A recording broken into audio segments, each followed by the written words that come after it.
Hello everyone, welcome back. I don't know if this is going to be part of the previous stuff I was filming or its own video, but back on the C10. It's an absolutely beautiful Saturday.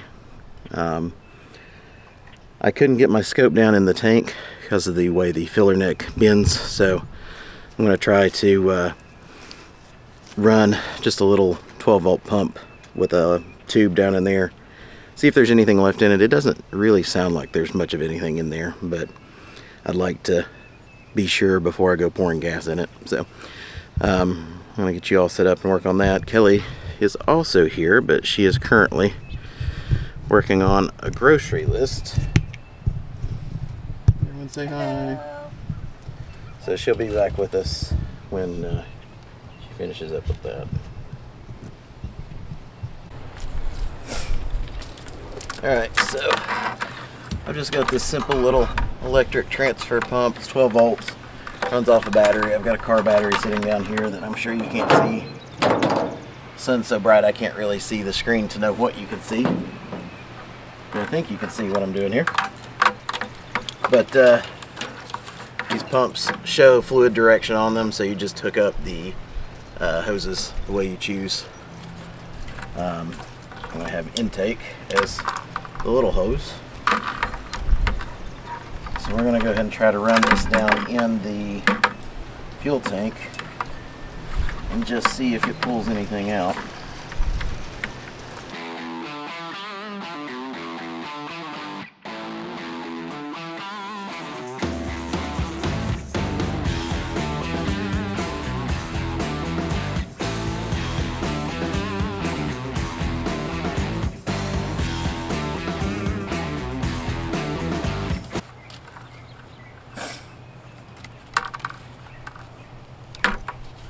Could you hand me that roll of duct tape on Storm's cage? The black duct tape?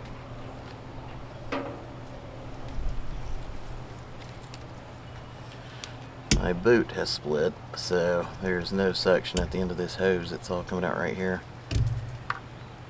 Now, these little electric motors are probably not a good way to move gas. Unless they're sealed. I've got one that's actually made to go on gas cans.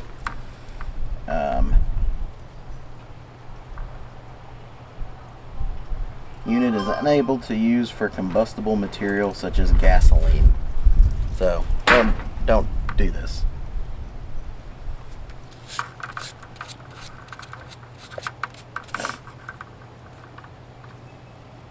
It's like pulling your fuel tank off and trying to transfer the filler neck over to your replacement tank.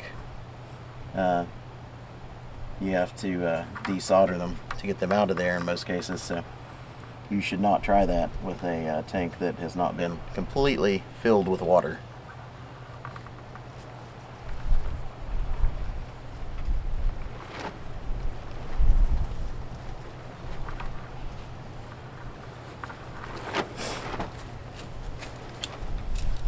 Furry tape. Yep.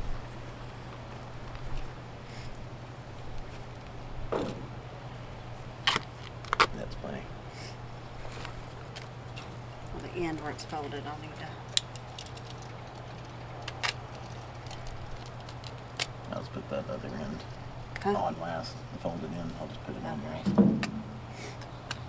Thank you. Sweet little cheap free Timu knife.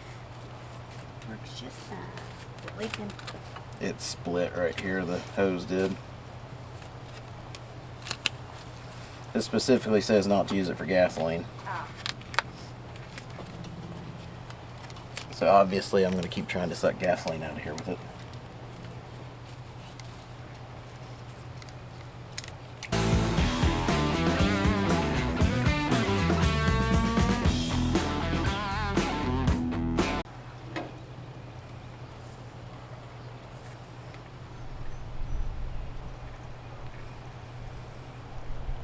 It's definitely got some gas in it.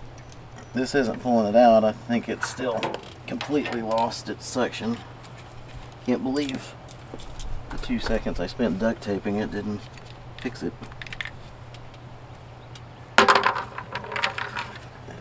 Old-fashioned way. What's that? Try to siphon it? Yep. No, thank you. Don't drink it.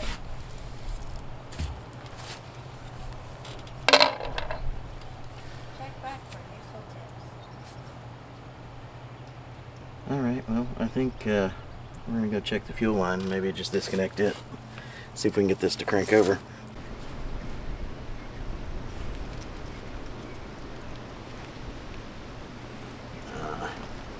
The gentleman I got this from had some vice grips on the fuel line, and I think he has destroyed it because it never bounced back.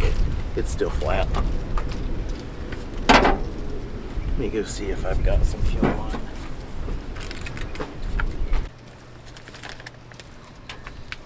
Alright, after much looking for things that were right in front of me, I am back with some fuel line. And yes, this is actually fuel line. It's Honda fuel line.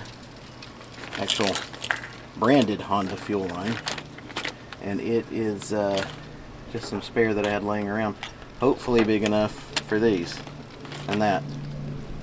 We're going to try it and see. I've got a 4-pack of super cheap fuel filters. We're going to throw one in line between the tank and the pump, and then the pump and the carb, just to try and catch any grossness that's still in there. So I'm sure there's going to be some. And I've got around 10 gallons of fresh 93 octane to dump in it, and see if we can flush it out. Grab a box of gloves. Okay, so I am under here now. I don't have this jacked up, so there's not a whole lot of room. I'm still trying to get the last bolt, I think, out for the battery box. Could be wrong. And then I've got really, well, not really good, but decent access to the fuel line right here. So I'm going to take it off at the pump, put a new line on, put a filter in line, and I guess just cut that bad piece out where he had clamped it. I don't know if you can see it well right there, but it's got a nice little crimp in it. I'm not going to be able to really film anything while I'm down here,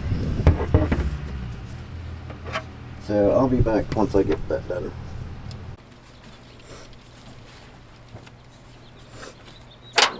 See if you can get the screwdriver on it.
Oh, well?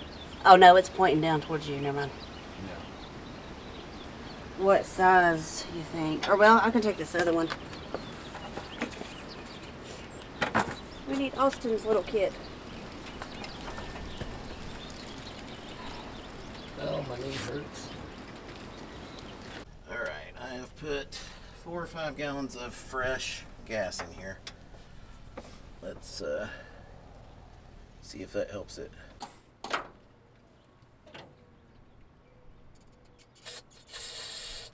Alright, crank it.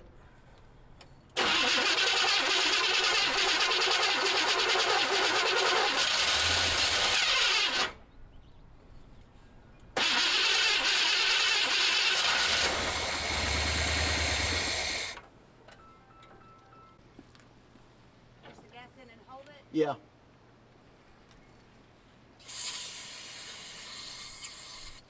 All right, crank it. Roll hold? Yeah.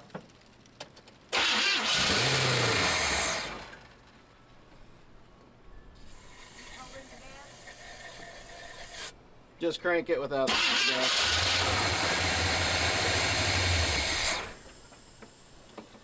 When it starts, can we pump the gas just a little? Yeah. Okay.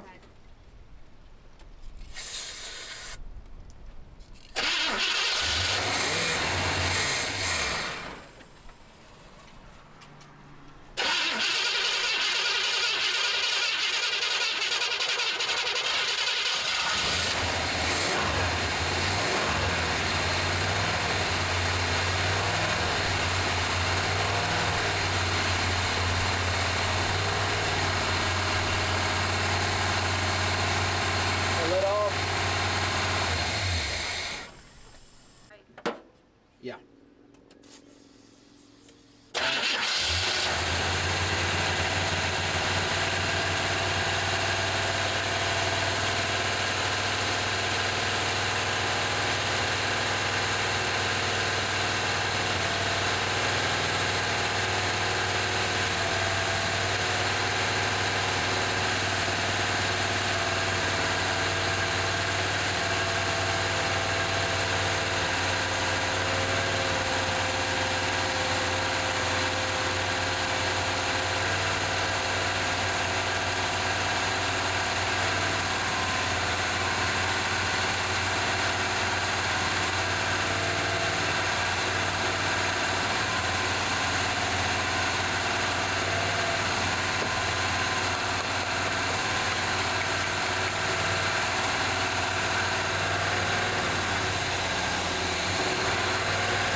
Smoking under the hood again.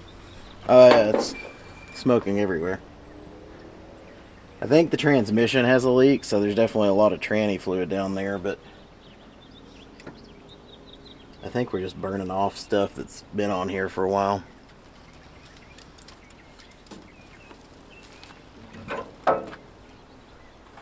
But hey, it runs pretty good. So the oil pressure gauge didn't move at all. Still didn't? Still didn't. Okay. Temp went between halfway to the first notch after cold. Okay, that's fine. Assuming it's accurate, but we didn't run it long enough for it to get up to operating temp, so. Alright. It was pumping more fuel. It was running off of the gas in the tank.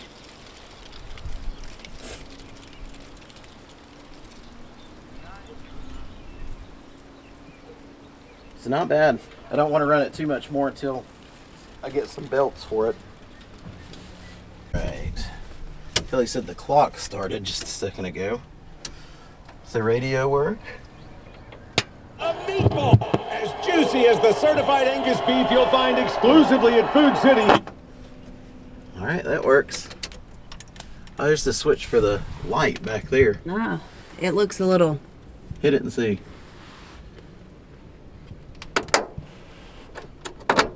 Nope, I think that bulb's burned out.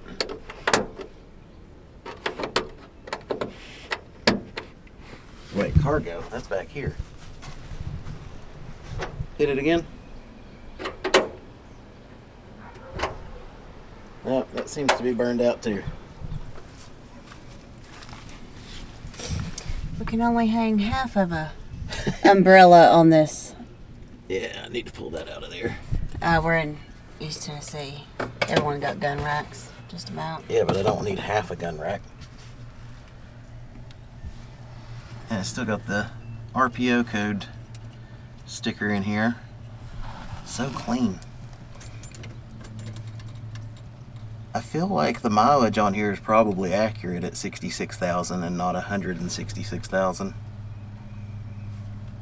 Yeah, probably. Silverado equipment. That's so such an in-depth explanation. Soft ray glass. Vacuum power brakes, auto transmission, rally wheels originally. Electric clock, chromed grille.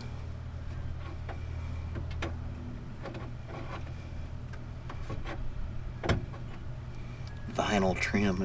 Ooh. Oh, it's got a 2.76 ratio rear end. Definitely was a factory 350. Does have an emission system, which it won't for long. Nice. Might need a new rear view. That's on the inside.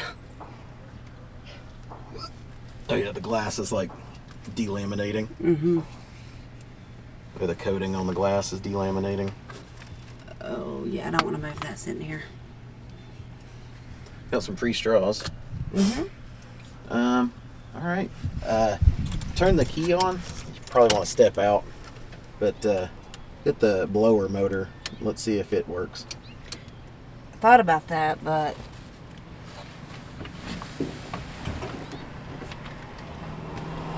let's see. Ready? Yep.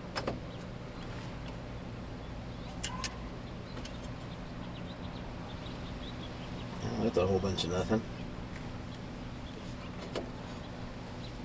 You just move that back and forth to different positions, see if any of them pick up.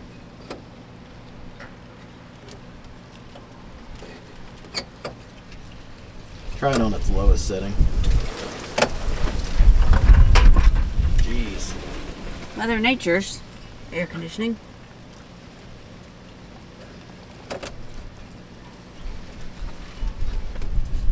Try heat. Nope, no luck. Alright, so blower motor's not doing anything. It could be unhooked, it could be a bad fuse, it could be a dead blower motor.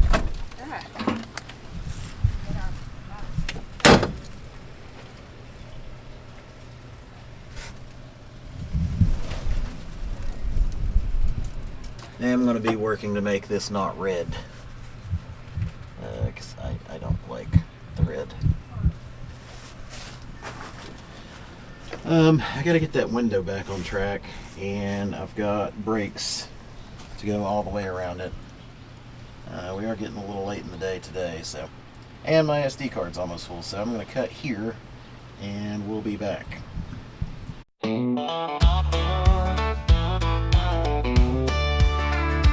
Mason jars on dusty shelves meant to save us now.